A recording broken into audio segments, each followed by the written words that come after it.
Bienvenidas compañeras, compañeros a esta nueva emisión de Alternativas. Atanasio Campos, un distinguido diplomático mexicano que se doctoró en economía estudiando en la Unión Soviética y graduándose en la Rusia, por tanto conoce los dos momentos históricos de este país, ha tenido la gentileza de aceptar nuestra invitación para hablar sobre los 80 años de la derrota del nazismo y el papel que tuvieron los movimientos sociales, la izquierda, el movimiento obrero, los países socialistas en ese proceso. Muchas gracias, Atanasio, por aceptar la invitación. Bienvenido. Muchas gracias, Pedro. Al contrario, es para mí un honor participar en tu foro y poder llegar a tu auditorio. Con todo gusto, a la orden. Aprovechemos que además de saber tanto de historia y de haber vivido allí en un país, digamos, que fue protagonista de este proceso, y valdría la pena aprovechar el hecho de que eres economista para que nos ubiques un poquito en lo que fue la crisis de sobreproducción mundial que venía dándose desde principios del siglo XX, que provocaron la Primera y la Segunda Guerra Mundiales, y el rol de la crisis, sobre todo la más conocida de 1929. Claro que sí. Bueno, para abordar este tema quisiera nada más recordar pensamiento, una frase muy interesante de un filósofo ruso del siglo XIX, que sus cartas filosóficas las escribió en francés, porque la élite, tanto intelectual como la élite gobernante en Rusia, en buena medida se comunicaban en francés. Piotr Chadaev. Él decía que quizá el sentido de la existencia del pueblo ruso era para darle grandes lecciones a la humanidad. Yo creo que hoy, al estar celebrando los 80 años de la derrota del nazismo por el Ejército Rojo, con el enorme apoyo del pueblo soviético, pues es una gran lección a la humanidad, en todos los sentidos. Y no solamente ese grande acontecimiento, la propia gran revolución socialista de octubre también fue una gran lección para la humanidad, que de una u otra manera marcó a todos los pueblos, se convirtió en una referencia obligada para bien o para mal, unos para oponerse a esa vía, otros para seguirla o para intentar hacer lo propio en sus países. ¿Qué sucedió en la economía en general en Europa Occidental y en la propia Unión Soviética? Nosotros recordamos que la Revolución de Octubre se da una vez que prácticamente Rusia es derrotada en la Primera Guerra Mundial. El país se encontraba prácticamente con un ejército desertando del frente, con un país mayoritariamente campesino, con una enorme cantidad de sublevaciones en el campo que exigían una demanda añeja desde finales del siglo XIX, que era la tierra. Hubo una reforma agraria con Stolypin al final del siglo XIX, pero un pensador ruso decía que con esa reforma se golpeó con las dos puntas de un palo, se golpeó a los grandes propietarios y también al campesino. A nadie dejó satisfecho. ¿Por qué? Porque al campesino prácticamente le hicieron comprar su tierra, su parcela, que se convirtió en un pago interminable, ¿no? Bueno, toda Europa con la Primera Guerra Mundial pues sufrió destrucción, pérdidas demográficas, y al mismo tiempo se estaban gestando una crisis de sobreproducción que termina por aflorar definitivamente a finales de los años de la década de los 20. Pero hay que recordar que la gran derrotada en la Primera Guerra Mundial fue Alemania, y en la conversión de Versalles se le impuso una carga sumamente abusiva por parte de los vencedores, por Francia, por Inglaterra, Estados Unidos, que eso de una u otra manera contribuiría a el surgimiento debido al resentimiento que fue generando no solamente la derrota, sino la enorme imposición que confluye al mismo tiempo con la crisis del 29. Es decir, se vivió un periodo de enorme inflación, como pocos países lo han experimentado, enorme desempleo. Entonces, eso acaba prácticamente con las clases medias en Alemania, creando un caldo de cultivo propicio para un ambiente de resentimiento, ser receptivo a un discurso de odio en el que la gente encuentra una explicación muy simple, la aceptan fácilmente, de encontrar un culpable de cuáles son, de todas las razones de su malestar, de sus crisis, de su desempleo, del empobrecimiento. Es muy importante tenerlo en cuenta porque creo yo que nosotros estamos viviendo un proceso que está continuamente erosionando las clases medias, que fue lo que le dio esta enorme estabilidad y el crecimiento a toda la posguerra. Hoy está siendo cuestionado este problema y por eso también es un momento en el que vuelve a asomar esta ideología de manera ya no vergonzante, sino desafiante, principalmente en Europa. Paralelamente, la Unión Soviética vivió un proceso acelerado de crecimiento, pero sobre todo a partir de finales de los años 20. Y aquí es muy curioso, hay algo que tenemos que reconocer, que la enorme crisis que impactó también a Estados Unidos, es suficiente leer las novelas de John Steinbeck como Las Viñas de la Ira para darnos cuenta del enorme impacto, inclusive al grado de provocar hambruna masiva en algunas regiones de Estados Unidos. Hay una película, te hago una nota al pie de página para nuestra audiencia, hay una película buenísima con Henry Fonda sobre sí. las uvas de la ira, ¿no? Sí, claro, la novela es fabulosa y la película también recibió Oscar, es una gran producción, ya viejita, desde luego, pero eso nos muestra pues de manera gráfica lo que estaba pasando en Estados Unidos. Entonces, el excedente de capital que no podía valorizarse en los propios Estados Unidos favoreció en cierta medida a fortalecer el proceso de industrialización con base a los planes quinquenales que se empezaron a establecer a final de los años 20. En la Unión Soviética, es decir, que hubo transferencia de tecnología y de capitales desde Estados Unidos. Algunos capitalistas encontraron un nicho de mercado que no podían encontrar en Europa, que estaba también con excesos de producción, no porque no tuviera demanda en las necesidades de la gente, sino que no había dinero. Ese es el gran problema. Las crisis de producción no necesariamente es de que hay un sobreabasto a las necesidades, sino que no coincide con la demanda monetaria con la cual cuentan los consumidores. Ese es el problema. Esta es la ilusión de los capitalistas, el poder tener mercados sin pagar sueldos o sin pagar lo suficiente a los campesinos que producen la materia prima, ¿no? Exactamente. Y nosotros sabemos que pues, si ellos van acumulando más riqueza, pues ellos tienen unas necesidades limitadas, o sea, por eso se van a lo suntuoso. No tomar en un vaso de plata, sino de oro, con cristales y todo eso, porque pues, sus necesidades de alimentación, de vestido, pues no tienen ni años de vida para usarlo. Pero bueno. ¿Qué relación orgánica encontrarías tú entre esta crisis de sobreproducción provocada por estas condiciones de distribución, ¿no? Es decir, por un lado el desarrollo impresionante de la tecnología, porque en ese tiempo se dieron una serie ya estábamos viviendo la segunda revolución industrial, y al mismo tiempo una situación de miseria entre los asalariados, y no solamente en el centro, sino también, y peor, en la periferia, ¿no? ¿Qué relación encontrarías entre esto y el surgimiento del fascismo?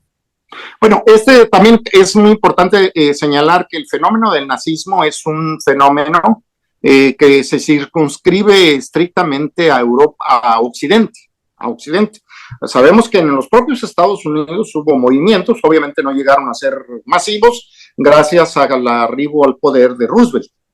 Pero también se estaba gestando ahí un fenómeno de esta naturaleza. Entonces, pero bueno, la Unión Soviética venía también de algunos zigzags después del esfuerzo de la reconstrucción, que en eso pues fue una gran lección. No, yo creo que no ha habido un estadista como Lenin que en tan poco tiempo lograra restablecer la economía de un país, saliendo de una guerra con una derrota y un desastre tremendo, Perdón, teniendo un perdón, ejército. otra nota al pie de página para nuestra audiencia, porque hay que recordar que no solamente que ya hubo hambruna en la época del zar, precisamente por el mal manejo de la guerra y por los esfuerzos que requería esta situación, sino que además hubo una violencia generalizada, no por la Revolución Rusa, sino unos meses más tarde por la contrarrevolución apoyada por 17 potencias que invadieron que iba a ser la Unión Soviética, ¿no? Definitivamente, pero no solamente eso. Nosotros debemos de entender que al triunfar la revolución, prácticamente se encontraban 3 millones de hombres con fusiles que habían participado en el ejército y que no tenían trabajo, que había que darles un sentido a su tiempo, a su energía, darles una salida. Por esa razón se implementa la nueva política económica que, si bien ayudó rápidamente a echar a andar la economía, rápidamente también se encontró en un callejón sin salida. ¿Por qué? Porque los dirigentes de la Unión Soviética, eso lo discutieron mucho, entendían que Rusia era uno de los países más atrasados en el continente europeo y que con esta intervención de los países europeos y los propios Estados Unidos, que habían prácticamente bloqueado al país, pues tenía que hacer un esfuerzo enorme por industrializarse. Ahora, ¿de dónde iba a sacar el excedente para comprar tecnologías afuera? Pues tenía muy poco posibilidades o fuentes más de que el campo, que siempre Rusia fue un exportador de granos. ¿Cómo Rusia en la época zarista exportaba granos? Pues una de las vías fue aquella reforma agraria que les decía yo, que le vendieron al campesino la tierra para que la fuera pagando poco a poco. ¿Cómo podía el campesino pagar ese crédito o amortizar esa tierra? La única manera es llevando al mercado parte del producto, fuera excedente o no. Ahora, las hambrunas en Rusia siempre fueron recurrentes, las sequías pegaban muy duras, en aquellos años pues no había la infraestructura que se ha desarrollado en todo el siglo XX de hacer presas, en fin.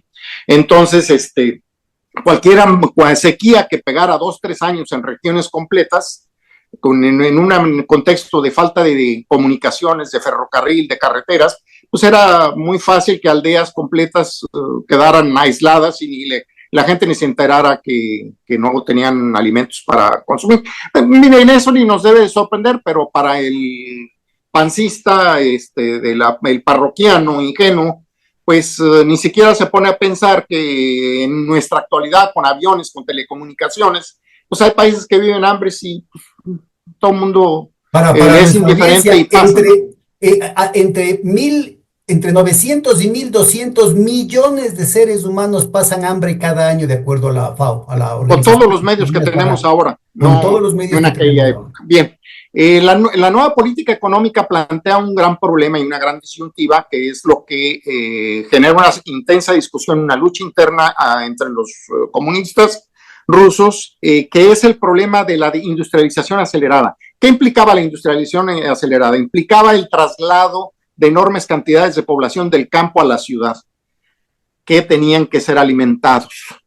Pero como se genera un mercado y al campesino le dieron gratuitamente la tierra a los comunistas, pues ellos decían, bueno, pues yo me como todo lo que produzco y no tengo ningún, digamos, incentivo para vender mi excedente, porque pues eran precios controlados. Entonces eso también generaba enormes presiones, lo cual llevó a confrontaciones del régimen con los campesinos y llevaba al régimen, para poder alimentar a las ciudades que estaban construyendo fábricas, a requisitar los excedentes de granos de regiones enteras de campesinos. Por eso es que se da el paso ya al final de los años 20, principio de los 30, a la colectivización, para no estar recurriendo a estas confrontaciones con el campo y que le permitiera al mismo tiempo tecnificar la agricultura. Bueno, pues una de las inversiones que yo señalaba que permitieron, por ejemplo, tecnificar el campo fue las fábricas de tractores, que se hicieron con tecnología americana, las primeras. Y ahí estuvo involucrado a propósito, esto estudié yo cuando estuve ahí en Gringolandia, Ujú, el vicepresidente de Franklin Delano Roosevelt fue precisamente, era un agrónomo y fue ujú. parte, tenía una empresa que estaba vinculada a toda esta tecnología de desarrollo agrícola, la revolución verde, digamos, en el sentido de la maquinización y la quimización, que precisamente tenía, había hecho transferencia tecnológica a la Unión Soviética de ese entonces. Pues bien, esto permite arrancar ya con la industrialización y es muy importante aquí señalar que en 1931, en un congreso del partido, Stalin, casi que como profeta, dijo, Occidente nos lleva entre 50 y 100 años de adelanto tecnológico. Nosotros tenemos 10 años para alcanzarlos o nos van a destruir.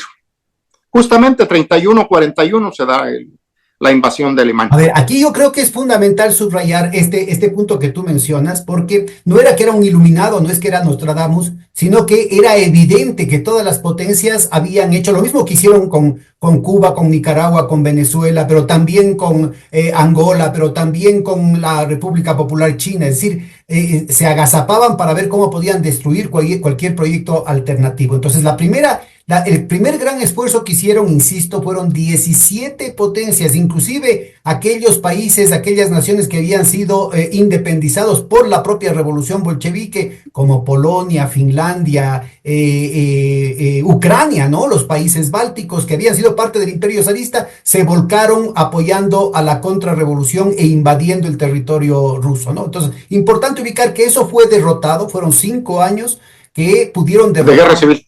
a ellos, pero también de guerra civil, pero también con intervención extranjera, pero derrotaron a los franceses, a los ingleses, a los gringos, a los alemanes, o sea, a todas las potencias lograron, Y hasta es muy Japón invadió importante por el otro lado. Entonces, después señalar continuó, sí, pero que los sigue, sí. derrotaron con un ejército prácticamente descalzo. Ah, mira. Cuando el ejército zarista, en su mayor parte, una parte se fue del lado de los bolcheviques, pero la mayor parte de las columnas principales se fueron como conformaron el ejército blanco. Ellos sí tenían pues, uniformes, tenían formación militar, tenían mejores armas y además el apoyo extranjero. Además el apoyo extranjero. Pero en fin, o sea, esto nos lleva No, a esta solamente por situación. completar la idea, este es un punto importantísimo porque les derrotan en 1922, ya para entonces Lenin estaba muy enfermo, ya empezaba la transición, pero nunca acabó el hostigamiento tanto económico como militar en contra de la Unión Soviética, con el tema del bloqueo, con el tema, la cuestión es que se apropiaron de las reservas internacionales porque decían que eran cuentas privadas de la familia Romanov, en fin, fue todo un proceso en el que había un estrangulamiento de la economía soviética naciente. Entonces era evidente que se venían en contra de ellos. Y solamente por acabar un punto que me parece que es muy relevante, el Hitler de ese entonces, de 1923, da un intento de golpe de Estado en Múnich en 1923 y luego de eso es prisionero y durante sus días de prisión escribe Mi Mi lucha, lucha. en el que Así es. claramente establece cuál debería ser la estrategia para destruir a la Unión Soviética y a todos los países eslavos a los que consideraba subhumanos. Un lenguaje que nuevamente vuelve a aparecer ahora, ¿no es cierto?, lastimosamente y paradójicamente en boca de los sionistas, ¿no? Es decir, en Así contra de es. los palestinos. Pues bien, la idea de la cual era portadora la Gran Revolución de Octubre era tan grande y fue tan entrañablemente recibida por el pueblo, por los pueblos que conformaban el Imperio Ruso, que después de vivir un proceso centrífuga del Imperio Ruso, cuando es derrotado, se viene la Revolución de Febrero y empiezan a surgir las demandas de soberanía y de independencia de muchos que no eran repúblicas, pero pues, por lo que eran gubernias y todo esto.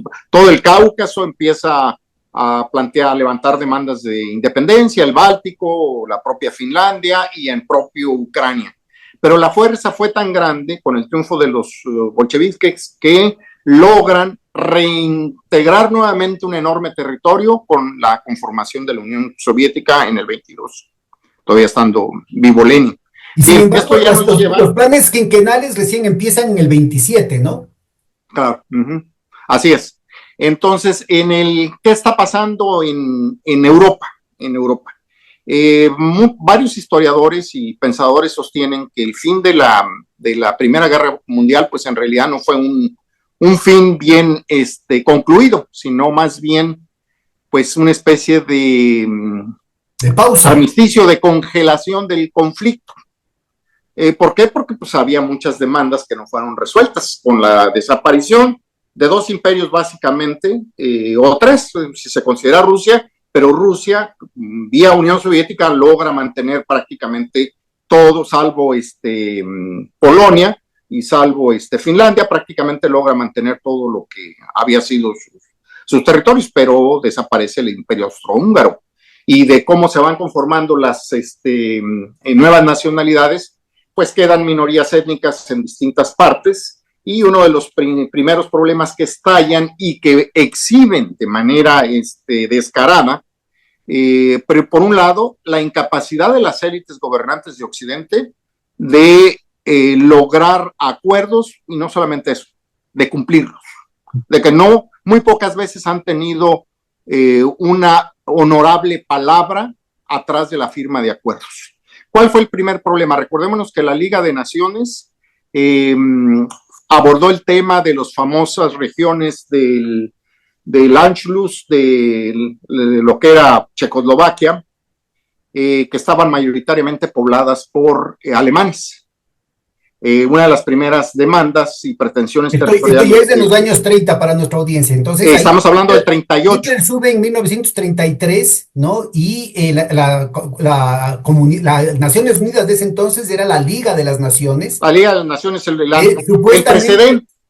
Era el precedente para evitar que hayan más guerras, ¿no? Y entonces, claro, entre otras cosas, ahí esta política de apaciguar a Hitler, dándole todo tipo de concesiones, y entonces a él le dieron la mano y se cogió del codo, ¿no? Cuéntanos. Bueno, vamos a ver cómo se la dieron.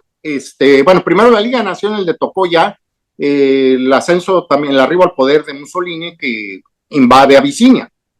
Ya ese fue un tema que se abordó ahí, pero como se consideraba un territorio periférico, pues sí generó problemas. Países como México se opusieron en su momento, pero no estaba en el corazón de Europa. El segundo momento fue la Guerra Civil Española. Con la política de los famosos frentes populares, en Francia llega el Frente Popular al poder con el primer ministro socialdemócrata, y resulta que había una adquisición de aviones del gobierno español previo al conflicto, la sublevación de Franco, y ya con un gobierno salido del Frente Popular en Francia, no quisieron cumplir el compromiso de esa adquisición de aviones, y Francia se declaró absolutamente neutral y nunca apoyó a la República, mientras de que Italia, Alemania llenaron de armamento, y todas las potencias fascistas abiertamente, no solamente que apoyaron, sino que participaron, inclusive el bombardeo. Clarearon la balanza totalmente del lado. En el bombardeo de Guernica fueron directamente agentes extranjeros los que hicieron el bombardeo, y eso lo retrata muy bien el cuadro de Picasso, ¿no? Pero no solamente que apoyaron ellos, sino que Inglaterra financiaba al bando del golpista de Franco, claro. Y los Estados Unidos también tenía fuertes intereses en eso, ¿no?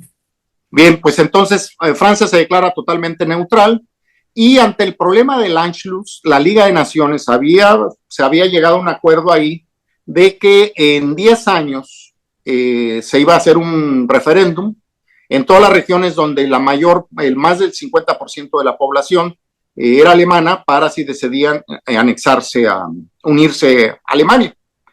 Pues bien, países como Francia fueron a ver al gobierno en Praga, y no solamente no le dicen que tiene que hacer un referéndum en 10 años, sino que tiene que entregar esos territorios aún sin referendo en el mismo 38. Entonces había una alianza ahí para, en caso de agresión, se supone que iba a intervenir Francia y que iba a intervenir a Inglaterra. No lo hicieron. La Unión Soviética también tenía un pacto, no vamos a decir una alianza estrictamente, pero sí un acuerdo de asistencia mutua. Pero para que la Unión Soviética pudiera asistir a la República Checa, tenía que pedirle el permiso a los polacos para transitar sus tropas. Y no es casual que a Polonia se le conozca por algunos pensadores como la hiena de Europa, siempre movida por la posibilidad de en las grandes disputas alcanzar alguna migaja. Para nuestra audiencia, por si acaso, este no es un criterio de Atanasio o de Pedro Páez o de algún comunista o de algún antipolaco. Esto lo dice uno de los aliados más fuertes que ha tenido Polonia, que fue Winston Churchill en sus escritos sobre la Segunda Guerra Mundial que le valieron el Premio Nobel de Literatura, ¿no? Es decir, son los propios ingleses que lo dicen.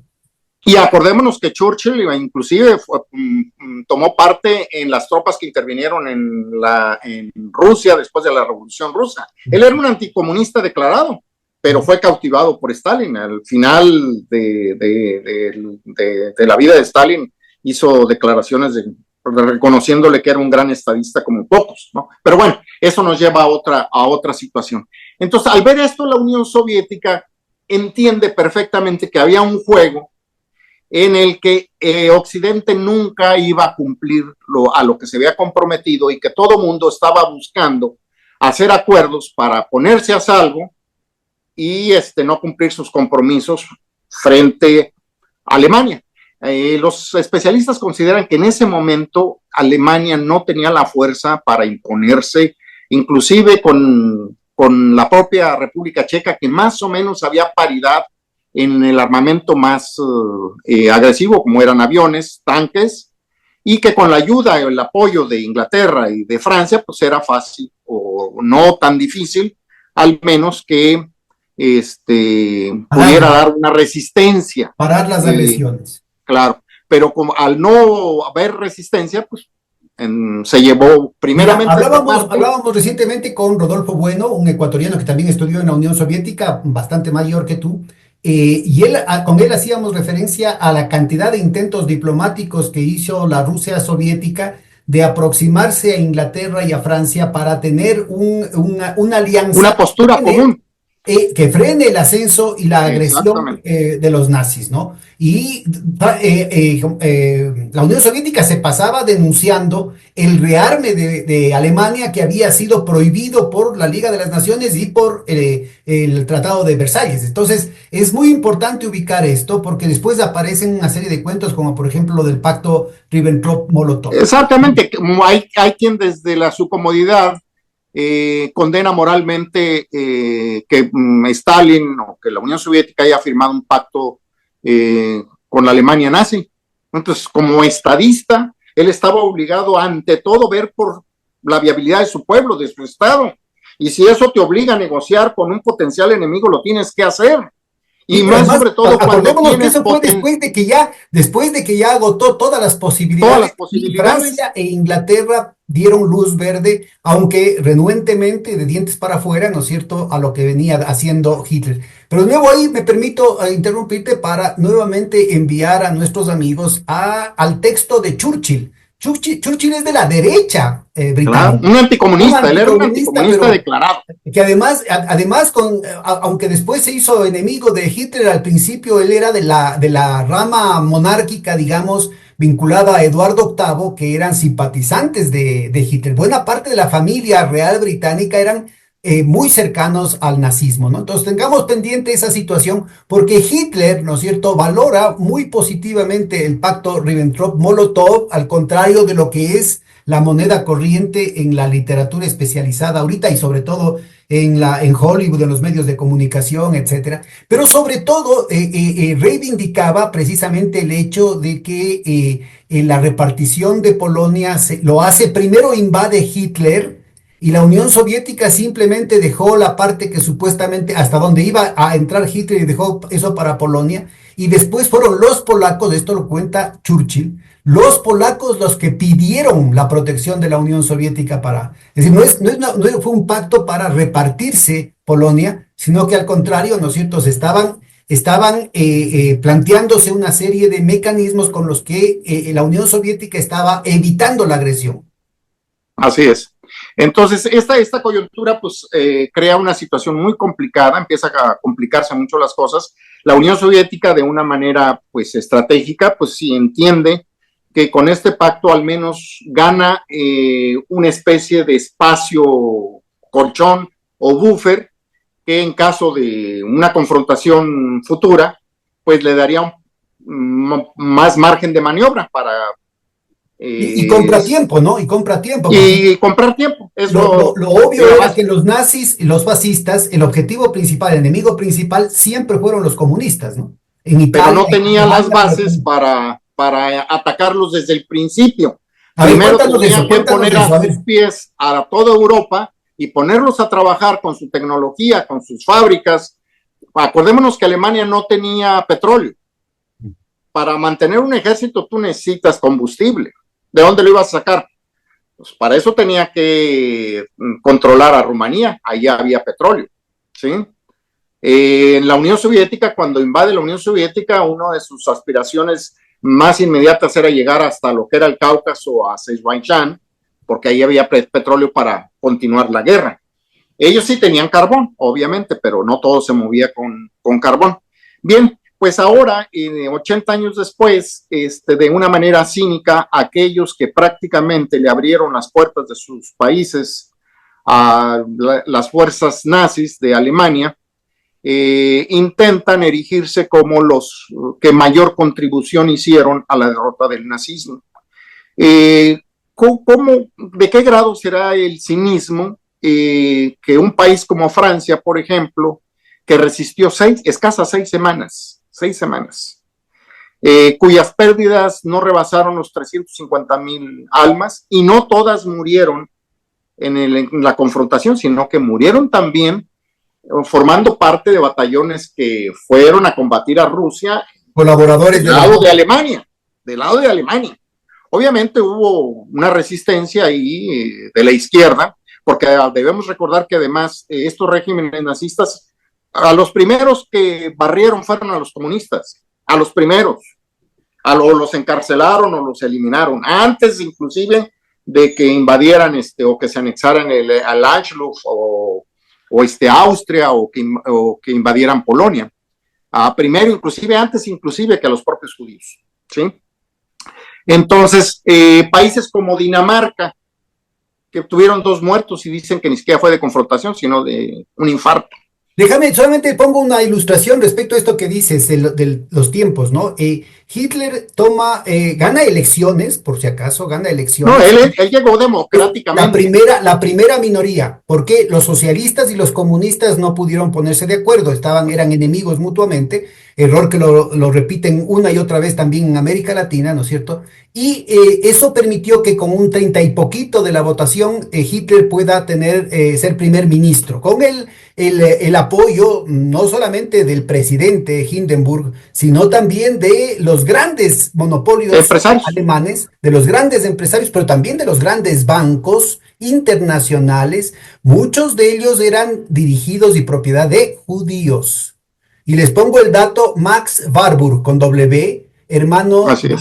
de Paul Warburg con W. Paul Warburg fue de los que fundó la Reserva Federal en los Estados Unidos en 1913 y Max Warburg fue del directorio del Banco Central de Hitler hasta Así es. 1938. A los comunistas hicieron un atentado de falsa bandera y a los comunistas los reprimieron inmediatamente en 1933 mismo, con el apoyo y el aplauso del resto de los partidos, entre comillas, democráticos.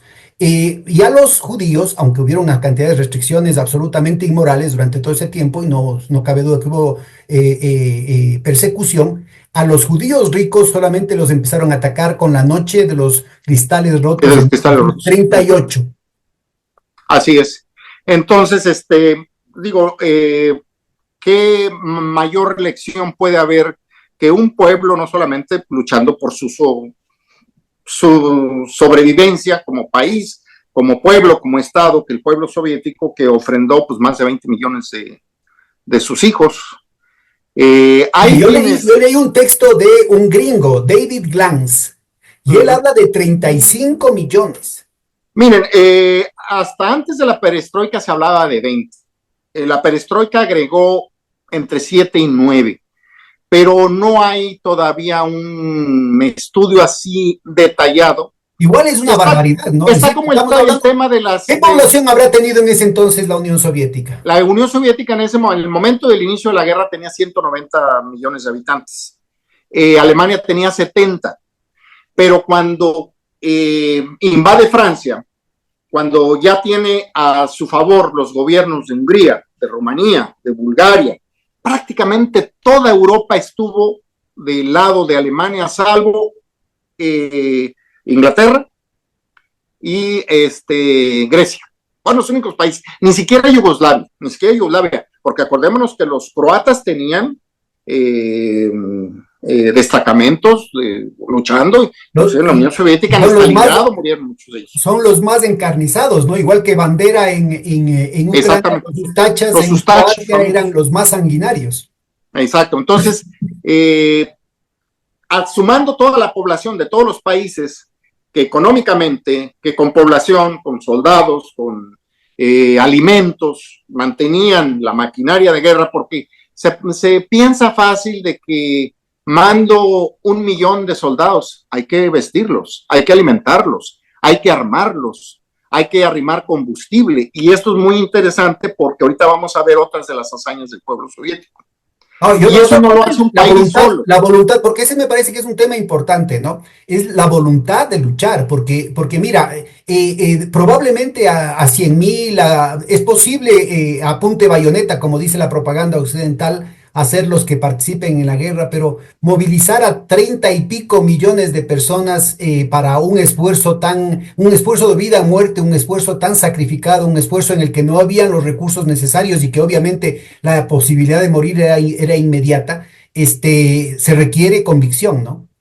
Bueno, ese fue primeramente el gran error de Alemania, que se creyeron el cuento de que el comunismo en la Unión Soviética era una red de campos de concentración y que era suficiente poner el pie en el territorio para que todo el mundo se opusiera al régimen comunista y se aliara a los nazis. Obviamente ellos tenían la lectura, porque tenían agentes secretos en lo que es Ucrania occidental, donde efectivamente fuerzas nacionalistas veían una oportunidad aliándose con Alemania en alcanzar su independencia de la Unión Soviética y seguir un camino diferente, ¿no? Vamos a imaginarlo. Perdón, solamente te completo, lo mismo pasaba en los países bálticos y lo mismo pasaba en Finlandia, que le ponen como país neutral, que era víctima. Entre el 36 y el 39, Finlandia era pista de aterrizaje de todos los operativos militares secretos de los nazis y un centro de abastecimiento fundamental, ¿no? No, después de que generosamente y sin ninguna resistencia, sin nada, Lenin firmó la independencia de ellos, no tuvieron que luchar ni nada, para que Polonia y ellos, después de la revolución, prácticamente se fueron sin ningún conflicto. Hubo conflictos después, posteriores, eso sí, la propia guerra soviético-finlandesa. Cuéntanos de esa guerra antes, como un paréntesis, por favor. Bueno, en la Unión Soviética y en la actual Rusia hay una zona muy grande donde hay expresiones étnicas de pueblos fineses, todo lo que es Karelia. Pero tanto en Finlandia como en la propia Karelia, pues había partidos comunistas, había movimientos simpatizantes con el régimen socialista de la Unión Soviética, pero la élite de Finlandia siempre quiso recuperar o hacer suyos ese enorme territorio, que prácticamente sería el doble de lo que es ahorita Finlandia.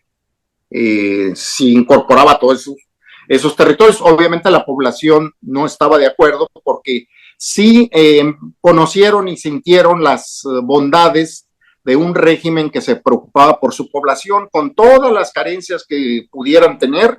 Ellos empezaron a saber lo que era no vivir para trabajarle a un hacendado o trabajar en un régimen laboral como obrero o como operario para un desalmado dueño de una fábrica. Y cuéntanos un poquito también de lo que pasó con los países bálticos, que también es otra pieza importantísima de la propaganda occidental respecto al eje del mal, digamos, a Satanás en persona que fueron los soviéticos y ahora los rusos.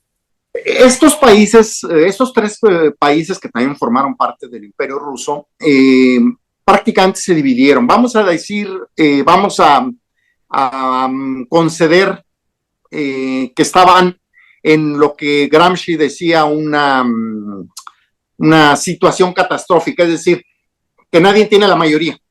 Ahí había partidos comunistas que luchaban por el poder y intentaron crear gobiernos de coalición de tal manera que pudieran ellos ir por una vía en la que no fueran aliados de Alemania para evitar ser campo de batalla, porque aquí es muy importante y eso yo creo que es la mayor lección para la Ucrania de hoy.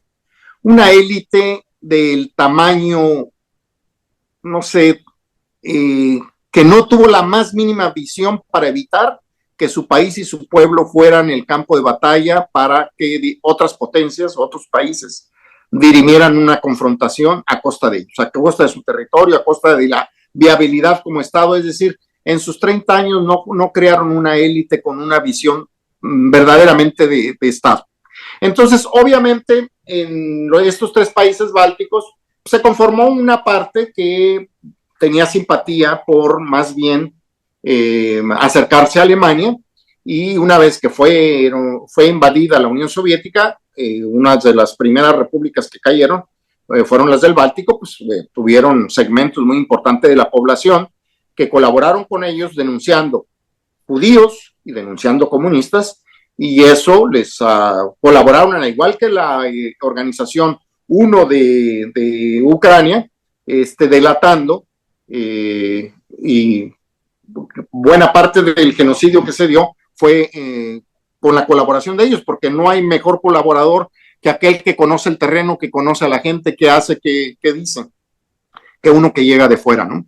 Entonces, eso es lo que por favor con Polonia, que sería la tercera gran región, digamos, que era lo que al principio era parte del imperio zarista, que fueron dadas la independencia con el gobierno bolchevique y que después una parte estuvo con los simpatizando con los bolcheviques y otra parte muy activa de colaborador y encarnizada con los nazis. Cuéntanos de Polonia un poquito más. Bueno, por Polonia acordémonos que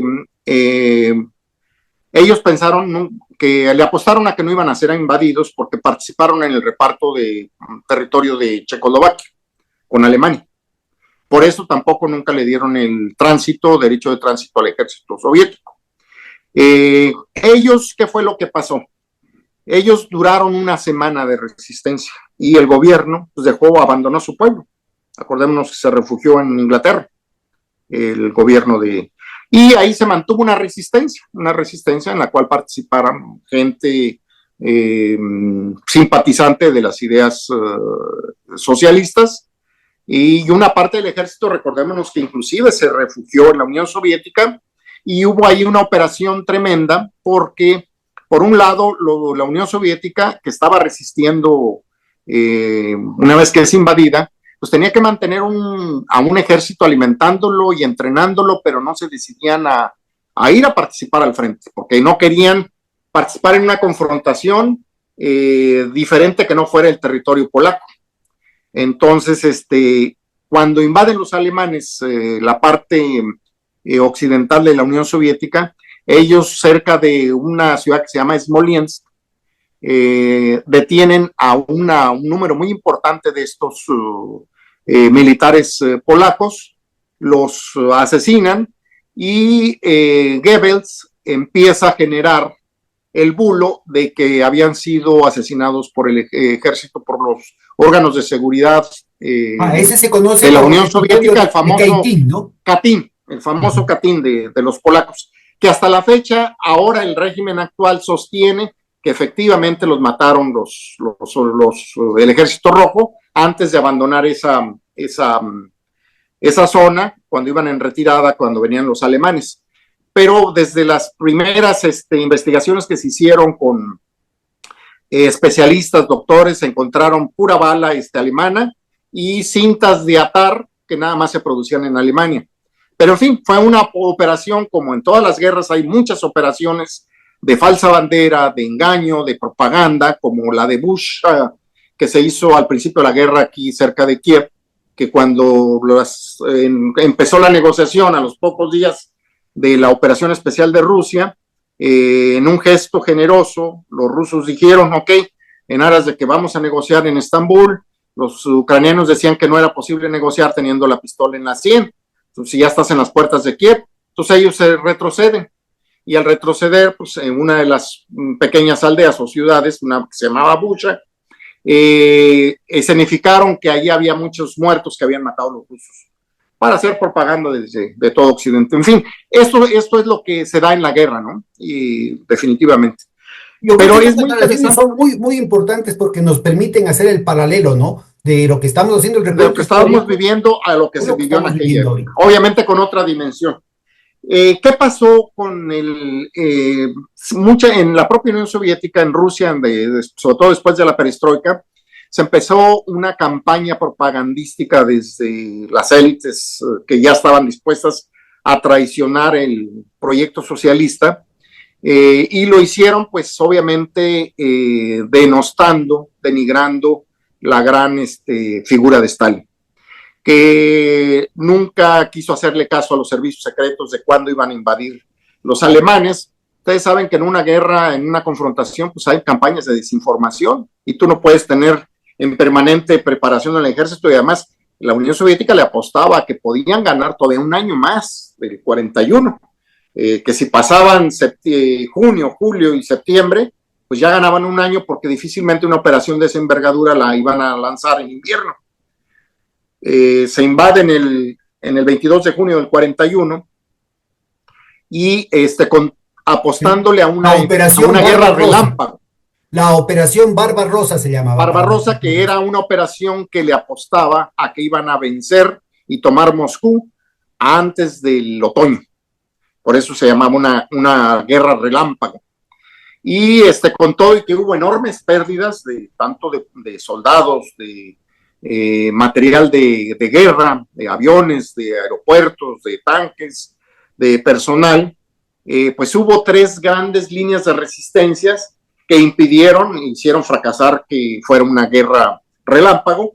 Y como al igual que en la época de Napoleón, pues los rusos, con todo ese enorme, vasto territorio, pues en una guerra de desgaste, con las reservas que ellos tienen y con la dirección que tuvieron, pues estaban perdidos los Yo alemanes creo que una es vez que no. crucial subrayar algo que lo conversamos también con Rodolfo Bueno, que es el hecho de que fue la primera vez que los alemanes fueron derrotados, porque hasta entonces habían arrasado en todo lado, incluyendo Francia e incluyendo con Gran Bretaña, a la que le perdonaron la vida, y hay hasta la película de Dunkerque, ¿no? Claro, claro, claro. O sea, nunca, ese ejército no había sido derrotado. Obviamente venía de una enorme experiencia, eh, armamento de su primer orden. De hecho, al momento de iniciar la guerra, la Unión Soviética estaba en desventaja, pero ahí nuevamente la economía planificada, centralizada, demostró que fue más eficaz, porque ya estando confrontados, teniendo prácticamente toda la parte industrializada que era la Unión Soviética europea, invadida y tomada por los nazis, ellos supieron, primero, hacer una hazaña que pocos países o ningún otro país la ha realizado, la famosa evacuación que empezó el 24. La guerra empieza el 21 de junio y el 24 de junio se decide emprender una evacuación de 2.500 industrias, más allá del Volga, hasta los Urales, para seguir manteniendo la economía, que produjera vestido, que produjera armas, que produjera tanques, que produjera aviones, que produjera medios de movilización, combustible y todo lo demás. Nada más una empresa, que era la de tractores que estaba en Kharkov, requirió 8,000 vagones. Pero no es simplemente decir agarrar las piezas y aventarlas, sino todo un proceso de organización para volverla a montar inmediatamente y echarla a andar. Implicó la evacuación de 10 millones de personas, implicó la evacuación de 6 cabezas de ganado mayor y 4 millones de porcino, para evitar que fueran fuente de alimentos para los invasores. Eso se hizo en el 41 y en parte del 42. Ahora, todo esto la propaganda occidental plantea que fue hecho sobre la base de la amenaza de muerte, es decir, era una dictadura inmisericordia y la gente tuvo que aceptar eso a costa de su A vida. ver, si no hubiera existido vías férreas, si no hubieran existido vagones, así obligues al látigo a una persona a llevarse una pieza de una fábrica, no lo vas a conseguir. O sea, hubo primeramente un gran desarrollo en vías férreas, una capacidad organizativa, porque inclusive, aceptando sin conceder esa tesis, inclusive a un esclavo debes de tener una capacidad gerencial para hacerlo que se convierta en una energía capaz de mover eso. Aún si fuera así, que no lo fue. Desde luego que el pueblo soviético, bueno, ¿cómo se explican de que Bielorrusia, que fue la república que en términos relativos más población perdió en la guerra, ¿a quién se evacuó de estos 10 millones? Principalmente a población urbana, a la que estaba trabajando en esas fábricas, porque no es suficiente que tú te lleves una fábrica y la eches a andar, tienes que tener el personal capacitado operativo, el que la desarmó y el que la va a volver a montar y el que la va a echar a caminar. No podías nada más llevarte las piezas y dejar a los obreros calificados ahí. Entonces, ¿quién se queda ahí? Pues se quedan principalmente los poblados pequeños y las aldeas campesinas, que fueron los que llevaron, Muchas de esas aldeas fueron totalmente desaparecidas por los nazis. Sí, que muchas aldeas fueron desaparecidas, entonces, pero ¿cómo se explican que más de 1 millón de bielorrusos se fueron a los bosques a combatir como guerrilleros y que dieron una pelea formidable porque desquició a las tropas alemanas haciendo atentados contra las vías férreas, contra los ferrocarriles, reuniendo información que después eran transmitidas a los centros de mando. Permíteme recapitular las fechas para nuestra audiencia, ¿no? Es el 21 de junio que empieza agrede. Empieza la invasión y se suponía que iban a ganar. El 22 de junio. 22 de junio del 41. La evacuación comienza 3 días después. Se tenía que demorar hasta el otoño, así que en octubre tenía que haberse conquistado ya Petrogrado, o sea, llegar Petrogrado y llegar a y hubo ciudades que duraron meses para poderlas tomar. La propia Kiev no fue fácil tomarla.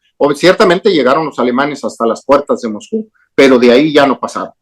Y a San Petersburgo, ustedes, con un enorme precio. Entonces ya se llamaba Leningrado, ¿verdad? Leningrado, con un enorme precio, pues más de 1 millón de vidas costó el asedio, que por cierto, ahí se construyó o se utilizaba sobre el lago Ládoga, que es el lago más grande en el continente europeo, que queda hacia el este de lo que era Leningrado, ahora San Petersburgo. En invierno se construyó o se utilizaba un camino que le llamaban el Camino de la Vida, para llevar medicamentos y alimentos a la población que estaba falleciendo, muriendo de hambre. Y los principales fuerzas que atacaban a ese Camino de la Vida fueron los finlandeses, porque les quedaba a ellos, estaban prácticamente a tiro de escopeta de ellos, era sobre el lago. Entonces, obviamente, ya llegando el invierno, pues fue muy difícil ya avanzar, empezaron. Además, es muy importante también señalar la dimensión del conflicto, que es el mayor conflicto que ha tenido la humanidad en toda su historia. Imaginémonos un frente que se despliega desde Finlandia hasta Bulgaria. Bueno, pero además ubiquemos con las cifras que estaba discutiendo hace un momentito, estamos hablando más del 15% de la población que muere durante la guerra, pero tiene que haber habido un porcentaje mucho mayor de la población que estuvo en el esfuerzo, trabajando y peleando, porque no todos los soldados se murieron, ¿no?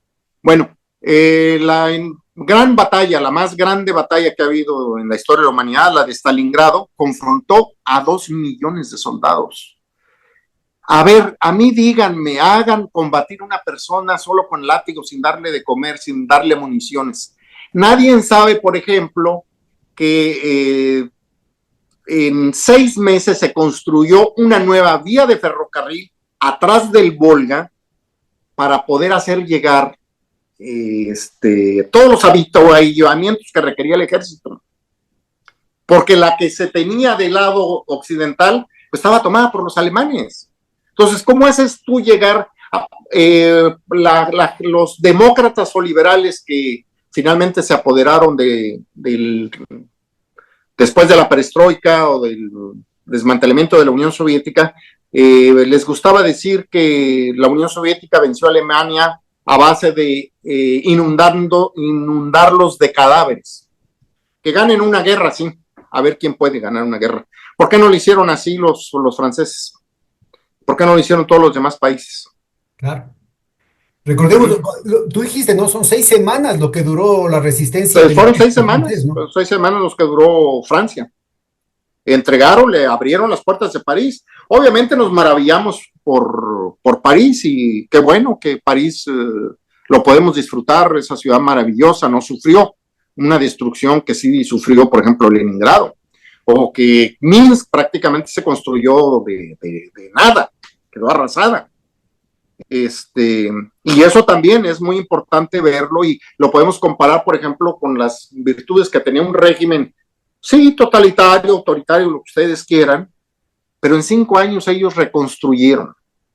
Yo les decía, te decía en días pasados, que después de más de 30 años de desaparición de la Unión Soviética, ni Rusia ni nadie ha alcanzado los niveles de vida que se tenían en la Unión Soviética. Así, o sea, los niveles de vida de la Unión Soviética eran superiores a la de la Rusia En modernizada y promedio, consumista de ahora. obviamente. Obviamente en Rusia ahorita hay gente que pues, es dueña de equipos de fútbol, de yates, de aviones particulares, de islas en Bueno, Grecia. un dato que es espantoso y que se lo oculta, ¿no? Y sobre todo en los medios académicos, es que la esperanza de vida, de acuerdo a la Organización de Naciones Unidas para la Población, o sea, son datos oficiales y chequeados y con la autorización de los propios Estados Unidos, la esperanza de vida de la Unión Soviética bajó en el 25% en los primeros 9 años, o sea, en la época de Yeltsin. Perdió, Rusia estaba perdiendo 1 millón de personas al año, después, como efecto inmediato. ¿Por qué? Porque la economía de planificación, por ejemplo, decidía instalar una fábrica de aviones, vamos a decir, o de motores en una ciudad y prácticamente era la única empresa que había. Entonces, toda la economía de la ciudad giraba alrededor de eso. Y si la privatizaron o se perdieron los mercados que abastecían a países de Europa del Este o africanos o asiáticos como Vietnam o lo que fuera, porque eso, pues una vez que los dejaste ir, pues se te fueron como mercado también y se ingresaron a la OTAN y obviamente el armamento que van a empezar a usar va a ser de los estándares de la OTAN. Entonces ya no te van a comprar a ti ni helicópteros, van a mantener los que tenían ahí, porque obviamente pues no es chatarra, ¿no? Pero van a empezar a convertir todos sus estándares al nuevo tipo de armamento, y pues es un mercado que tú perdiste. Entonces, esas ciudades prácticamente se implosionaron. La Unión Soviética logró colonizar partes, pues que prácticamente son de congelación perpetua en Siberia, con toda una red de aeropuertos que después de la Unión Soviética se acabaron porque no eran rentables, simple y sencillamente.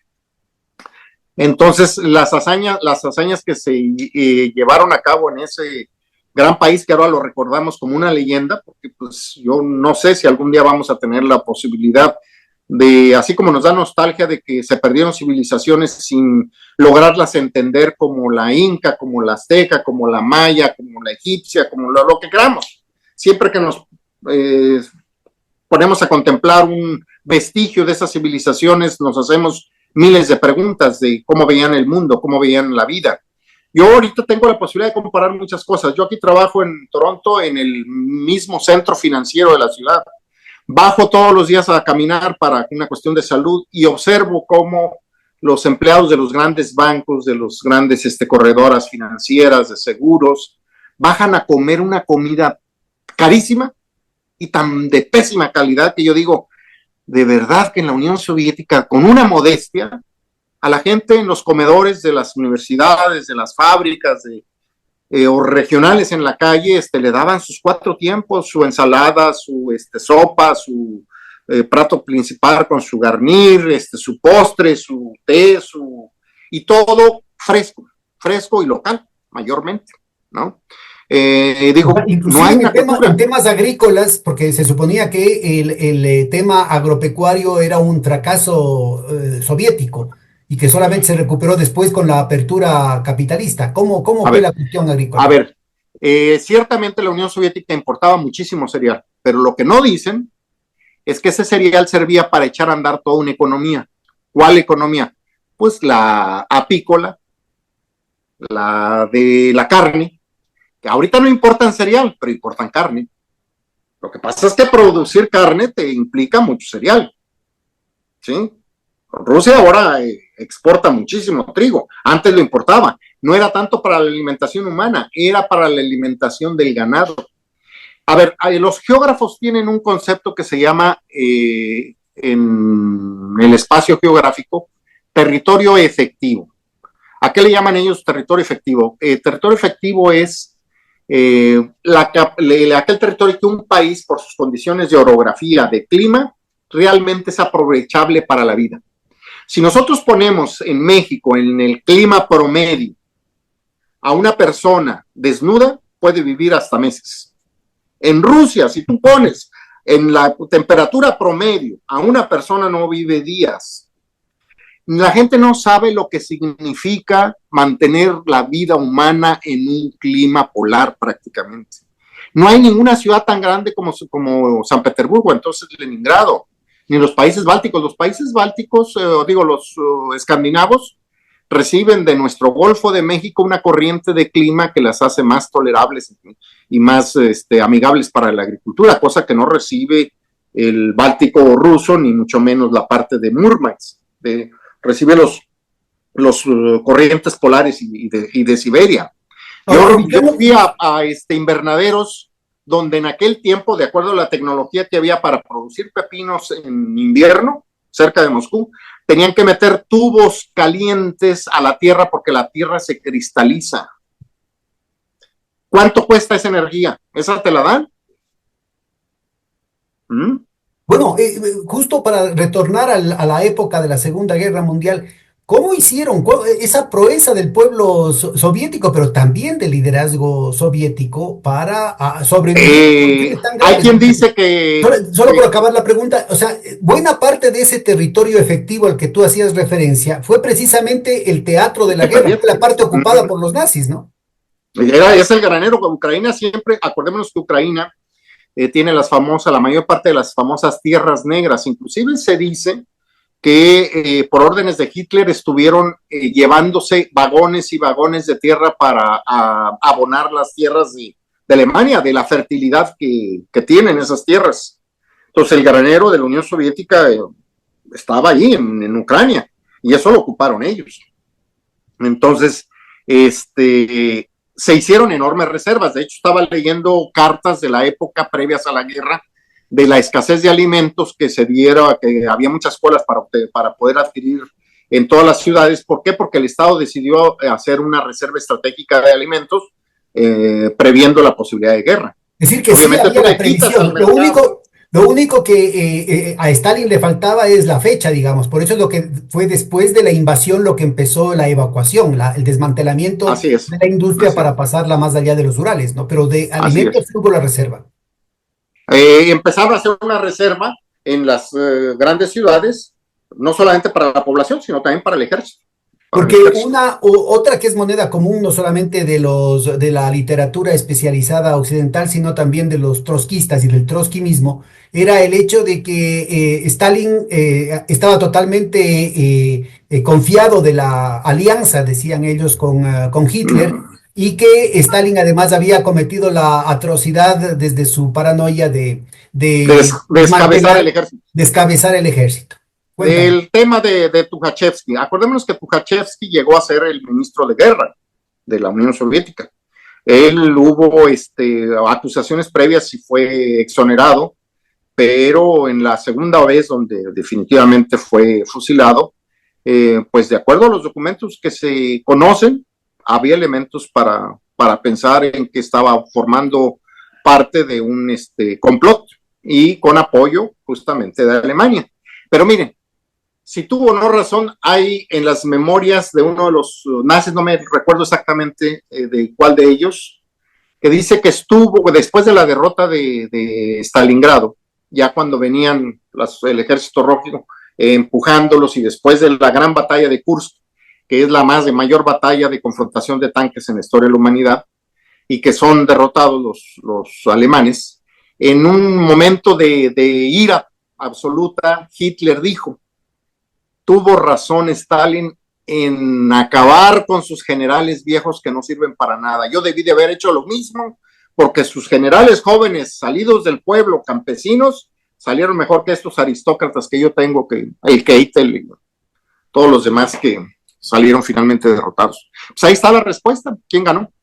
Oye, y entonces, ¿cómo entenderías tú este hecho de que solamente después de que el 21, el 22 empezó la invasión, el 29 empezaron a desmantelar las El fábricas? 24. El 24 se toma la decisión, pero es una decisión, o sea, que se empieza no por una fábrica, es simultánea.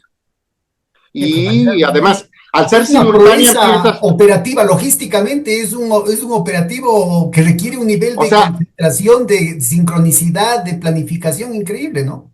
Quienes sabemos lo que es dirigir a personal, yo tengo, por mi trabajo, lo más que he tenido son 150 personas a mi cargo, ahorita no, por el tamaño del lugar donde estoy. Yo sé lo que es manejar recursos humanos. Y yo me he convencido de una cosa muy sencilla. Yo fui a la universidad no a aprender a manejar un látigo, porque yo, al provenir del campo, mi padre me enseñó a arriar remudas, caballos, con una especie de látigo que no llegaba ni a ser látigo.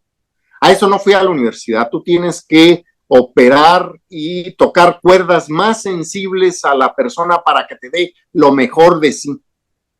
Y ahí se tocaron No, y sobre todo cuerdas. en estos temas técnicos, ¿no? Imagínate, si es que alguien, un trabajador descontento, tiene toda la facilidad, sabe cómo De opera una echarte a perder máquina, todo. de hacer que se dañe, ¿no es cierto? Pero De imagínate lo echarte que a perder todo. ahora tenía que desarmar y sabía exactamente qué ¿Dónde tornillo estaba? había que dejar ¿En qué flojo para orden? que la cosa no funcione y para que él pueda pasarla mejor, o por lo menos se pueda vengar de sus jefes. Imagínense Así es. las enormes posibilidades que había si es que ese descontento era cierto, ¿no? O al menos tan generalizado. Definitivamente. Eso lo dicen personas que no saben lo que es el manejo de personal. Una persona te puede hacer un daño que no lo puedes compensar ni con 100 látigos en un equipo laboral que trabaja con tecnología sensible. Digo, en la actualidad, ¿no? Pero en aquel tiempo, digo, por lo que hemos visto, por ejemplo, el Snowden, o los que han hecho fugas de información súper secreta de eso. Una persona que tú no lo has convencido, que no lo has hecho sentir que es parte de ese mecanismo, lleva eso para allá. Claro, claro. Ahora, Entonces, mira, eso de transportar, además, no es solamente transportar una fábrica con enormes piezas, que en aquel tiempo no eran tan complejas como ahora, pero imaginemos simplemente el orden de salida de trenes. Primero, que existan los vagones, que existan las locomotoras, en qué orden van a salir para que vayan al destino que van, con 10 millones de personas, está más. Eso obviamente por eso no se llevó a cabo en un día, se llevaron en más de medio año. claro. Se logró. Ahora, Rodolfo Bueno, por ejemplo, argumentaba que Stalin nunca pensó que la resistencia francesa iba a durar tan poco, ¿no? Entonces, que en sus planes iba a tardarse un poco más de tiempo Hitler antes de atacar, pero que sabía que que venía el ataque era un hecho cierto. Lo único que faltaba es el cuándo, ¿no? Sí, obviamente, y es legítimo pensar eso. ¿Quién iba a pensar que un país como Francia, con toda su tradición napoleónica y militar, iba a durar 6 semanas? Y con toda Creo la, que está para sorprender a con toda cualquiera. la bronca, con toda la bronca histórica alimentada, ¿no? Porque Francia Claro. venía de haber perdido la guerra contra Bismarck, ¿no? Contra la Ujú. que unifica a la Alemania en 1871. Luego venía la revancha de la Primera Guerra Guerra Mundial Mundial. y tenían en disputa todo el territorio de Alsacia-Lorena. Es decir, ¿cómo pudieron haber entregado? Hay una historiadora que se llama Annie Lacroix, que plantea que documenta, más bien dicho, con estudios de la Cancillería francesa, pero también de la Forge, que era el gremio de los grandes empresarios franco-alemanes, justamente de la zona de Alsacia-Lorena, dedicados al carbón y al acero. ¿No? Y que Ujú. demuestra que hubo una concesión. El alto mando militar se vendió a los nazis para que hagan el trabajo sucio, porque eran unos anticomunistas y querían que hagan el trabajo sucio en Francia, precisamente por lo del Frente Popular. Obviamente en la Unión Soviética pues también hubo deserciones, pero muy pequeñas, muy pequeñas, pues ellos tuvieron, y eso también nos lleva a la cantidad de muertes. Yo tengo aquí los datos más o menos comúnmente aceptados. De la URSS murieron, vamos a decir, entre 27 y 20, vamos a dejarlo en 24 millones. El segundo país que más muertes tuvo en la Segunda Guerra Mundial fue China. Fue China. No, es que pues, nuevamente nuestro eurocentrismo nos impide luego voltear hacia allá. Para nuestra audiencia Pero vale la la pena mayor parte de recalcar la esto que muerte lo fue en habíamos este conversado la periodo. vez anterior, Atanasio, es el tema de que en realidad la Segunda Guerra Mundial empieza con la agresión a la República Española en 1936, pero también Así con la es, invasión japonesa a China y a la todo Manchuría, y toda la barbaridad que crearon ahí, ¿no? que Porque crearon el ahí, desde luego. ejercicio, todas las brutalidades nazis en realidad palidecen con respecto al grado de deshumanización que tuvo la invasión japonesa en contra de China, en contra de Corea, en contra de Vietnam, ¿no? Claro.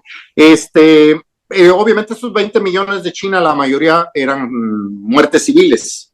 Alemania tuvo 4 millones 300 mil soldados muertos. En totalidad, junto con la población civil, se calcula que fueron 7 millones 700 mil. Pero esto de qué nos habla también? De una actitud más humanista de la Unión Soviética. Es decir, ellos no fueron a hacer las atrocidades que hicieron los alemanes en la Unión Y sin Soviética. embargo, en Alemania yo tengo algunos amigos que son gente progresista. Bueno, tienen un odio con respecto a los rusos, así tienen toda una leyenda negra respecto a las atrocidades que cometieron los rusos en territorio alemán, ¿no? Obviamente una guerra es una guerra y no creo que en la guerra se confronten santos. Obviamente pues habrá abusos, habrá a veces hasta por miedo o por inseguridad puedes cometer imagínate en una confrontación te aparece una mujer, no sabes si viene armada o no viene armada. Pues a lo mejor en ese tipo de cuestiones, claro que las hubo. Al que pudo haber habido violaciones, no lo descarto, pero no era la política ni la doctrina del Ejército Rojo, eso era castigado.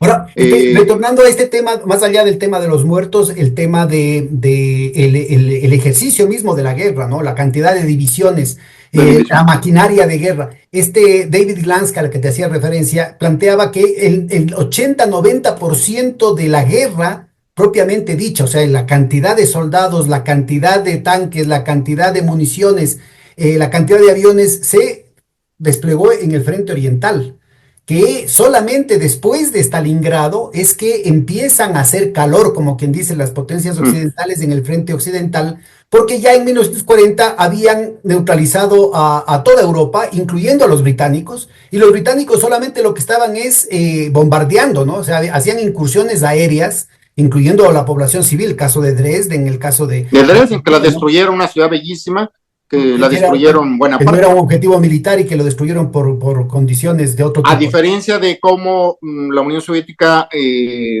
tomó Cracovia, por ejemplo, que la dejó prácticamente intacta, o Budapest, o Mm, Viena, o Viena. claro. O sea, pudo ver arrasado para facilitar y ahorrarse muertes. Para liberar a Polonia, la Unión Soviética ofrendó casi 900,000 soldados. O sea, ¿cómo no vas tú guardarle respeto a esas vidas de gentes que ahora las élites, no es alguna parte del pueblo, de población, también se ha comprado esa propaganda, pero las élites polacas que están en la misma tesitura de desmontar monumentos, de reescribir la historia, de publicar solamente libros que ven la visión unilateral de ellos, en los países bálticos, en Ucrania, todo eso, pues que no es nuevo, ¿no? O sea, pero como decíamos el otro día, esto es parte de una política de las élites occidentales y como prueba, pues es lo que te leía de Allen Dulles, ¿no? Desde el Léenos de 1953. nuevo, por favor, porque esa parte de la comunicación se perdió en la anterior grabación. Sí, cómo no. Yo creo que es formidable esa. Atentos, por favor, a la lectura. Por favor, Sí, danos la fecha. Empieza por la fecha. Empieza por la sí, fecha. claro. Esta es parte de un libro que escribió Allen Dulles, el Allen creador, Dulles fundador. es, los dos hermanos Dulles, el uno es fundador de la CIA y el otro fue secretario de Estado durante De todo el Estado. gobierno de Eisenhower. En su libro El arte de la inteligencia, que es de 1953.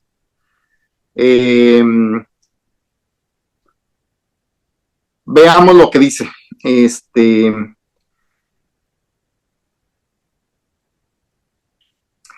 Los Estados Unidos poseen el 50% de la riqueza del mundo, pero solo el 6% de su población. En tales condiciones, es imposible evitar que la gente nos envidie.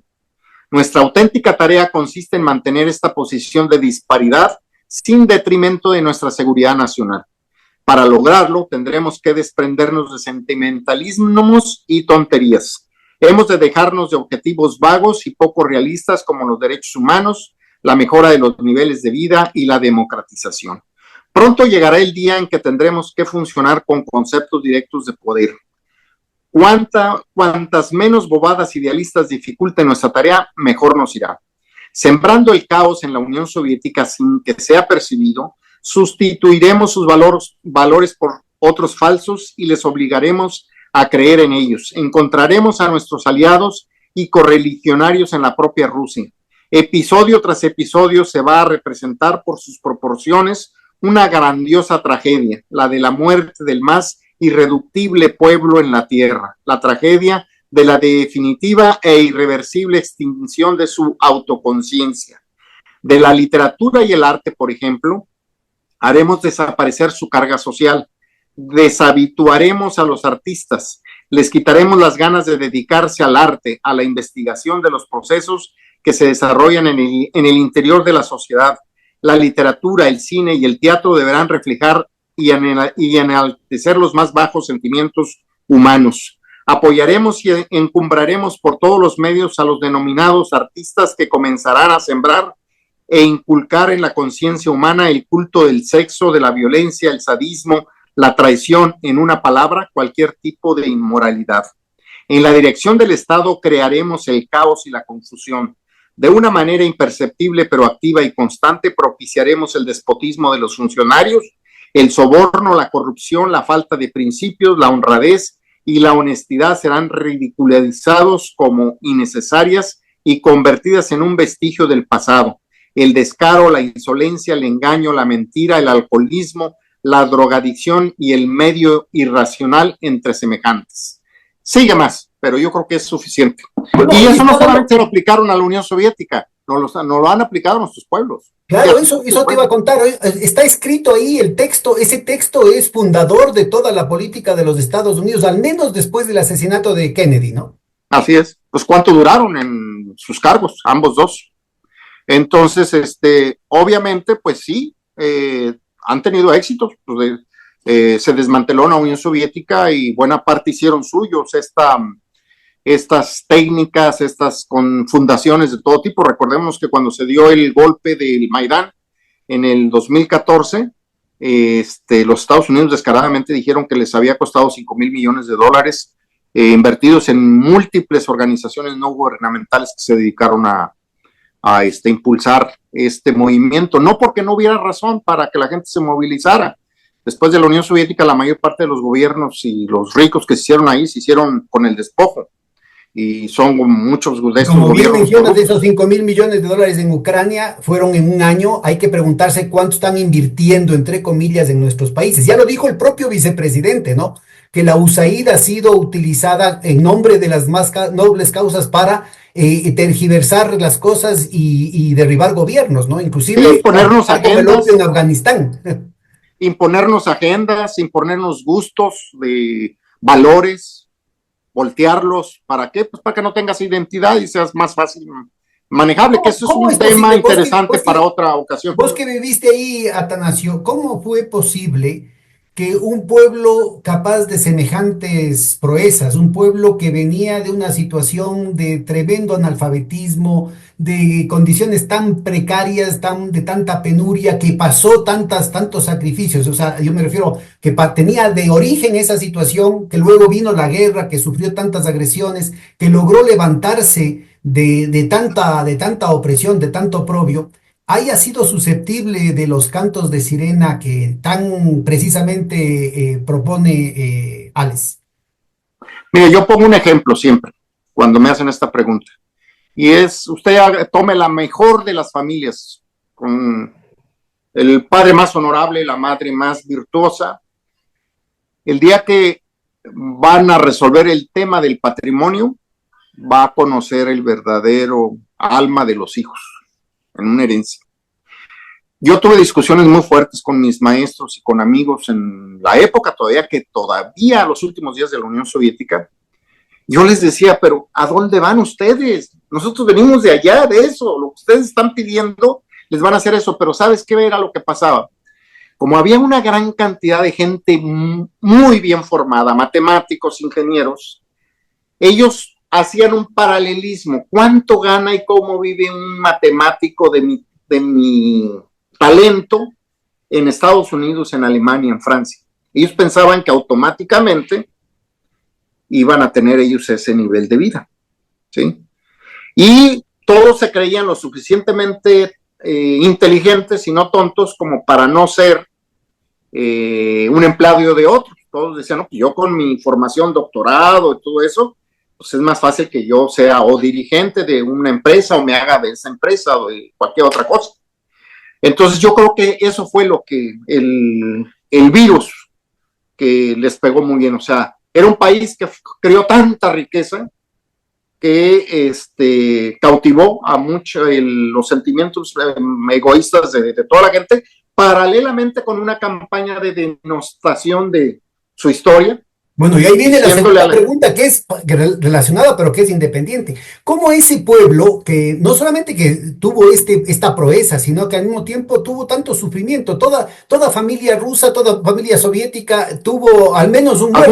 Algún familiar falleció. Entonces, ¿cómo es posible que no solamente sea la prensa occidental, sino que hayan voceros intelectuales y gobiernos de la Rusia actual, incluyendo Putin, que han estado haciendo parte Putin de es un esta liberal, es un devastación? gran estadista desde mi punto de vista, pero no se termina de liberar de su liberalismo. O sea, ¿por qué Putin llegó a donde llegó ahorita?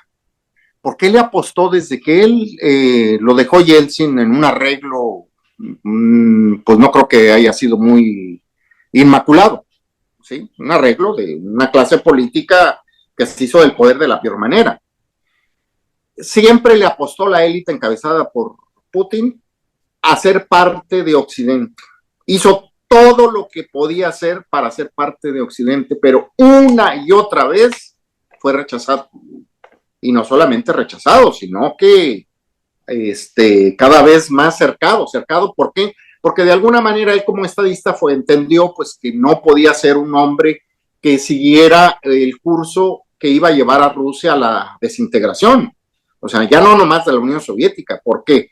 El gran mérito de como estadista de Putin, que yo creo que lo va a recordar muchos años en la historia de Rusia, es de que evitó la desintegración de Rusia en los años, yo estuve hasta el año 2002 y realmente Rusia iba, para que tengamos una idea, después de la crisis de los finales de los 90, la crisis que surge en el sudeste asiático, el presupuesto de toda Rusia era menor que el presupuesto de la ciudad de Nueva York para educación, defensa, cuidar nucleares, centrales nucleares, cuidar fronteras, armas nucleares, medicina. O sea, realmente Putin como estadista tiene un gran mérito, un enorme mérito, ¿sí? Pero te digo, no se ha terminado de liberar porque ahí le falta una parte todavía, que ha trabajado, ha mejorado bastante. Las condiciones de Rusia, yo regresé en el 18 para el Mundial, me comisionaron y realmente Moscú está esplendoroso. Obviamente sale uno de Moscú y se da el bajón.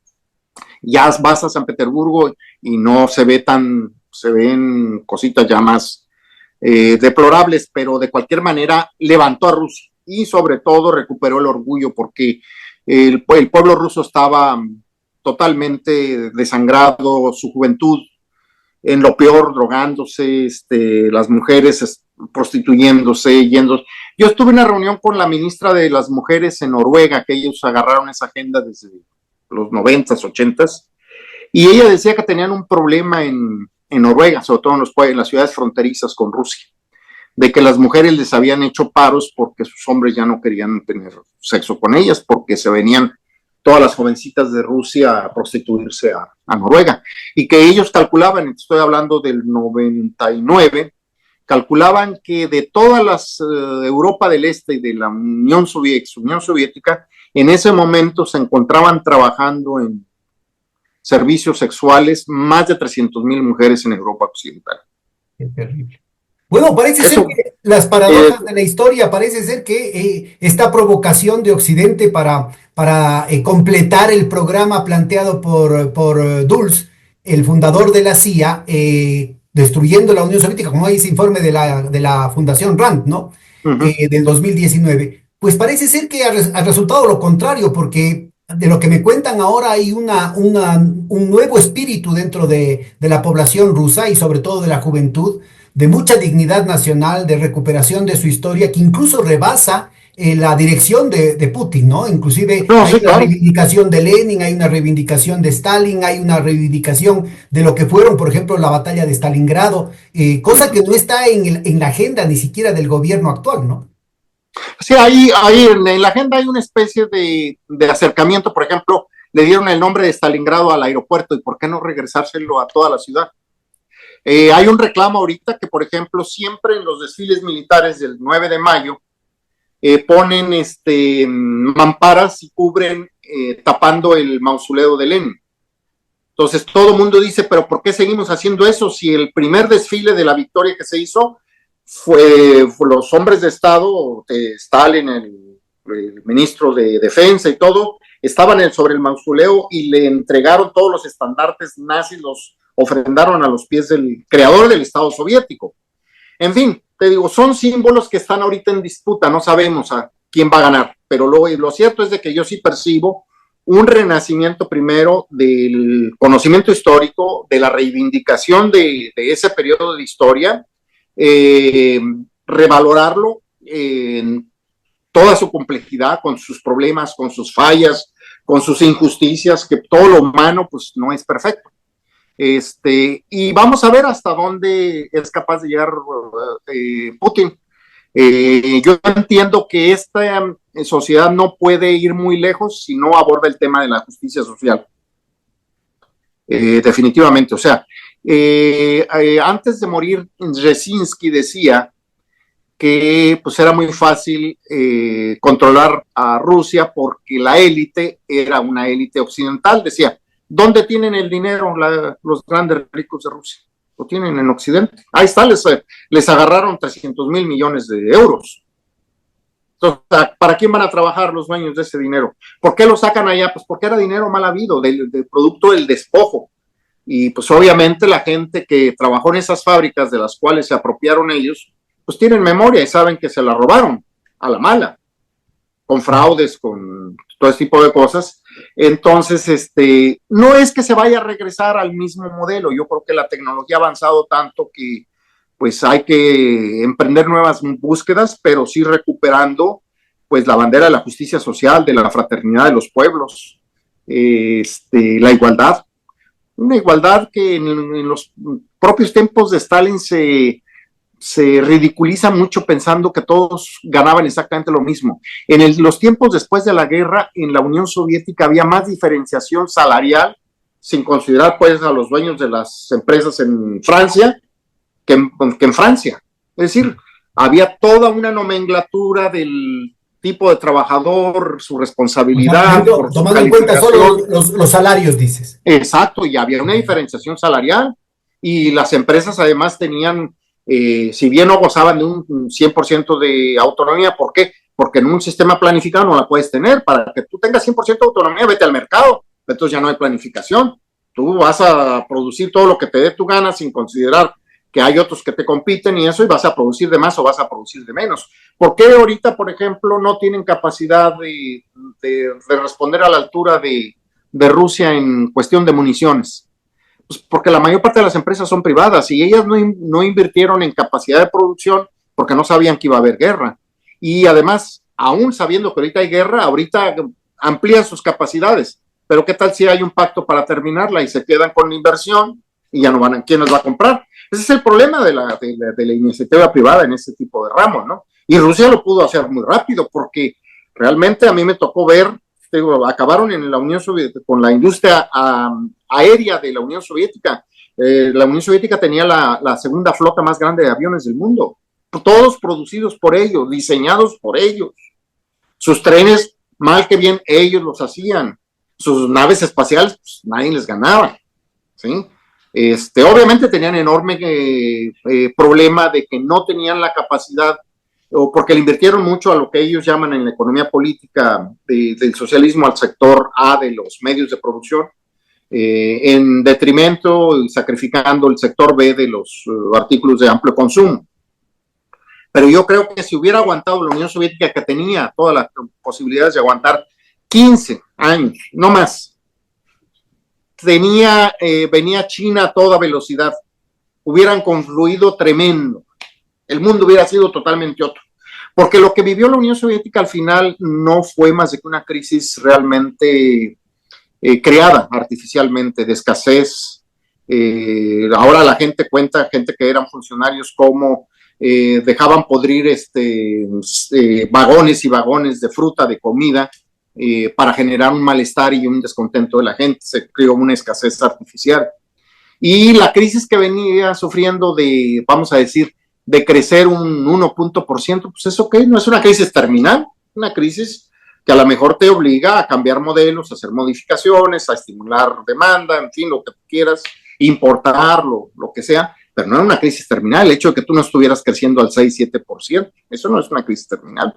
Sí, ¿cuántas crisis el capitalismo no tiene que se van al -3 y eso? Nuestros países lo han sufrido una y otra vez y no quiere decir que son crisis terminales. Una conversación muy rica, Atanasio. Yo te comprometo, porque nos queda un montón de temas pendientes. Yo al menos me quedé con 10,000 preguntas que no he querido soltártelas, pero ojalá tuvieras algún otro momentito para compartir con nuestra querida audiencia. Yo te agradezco muchísimo esta hora y media, ha sido muy rica.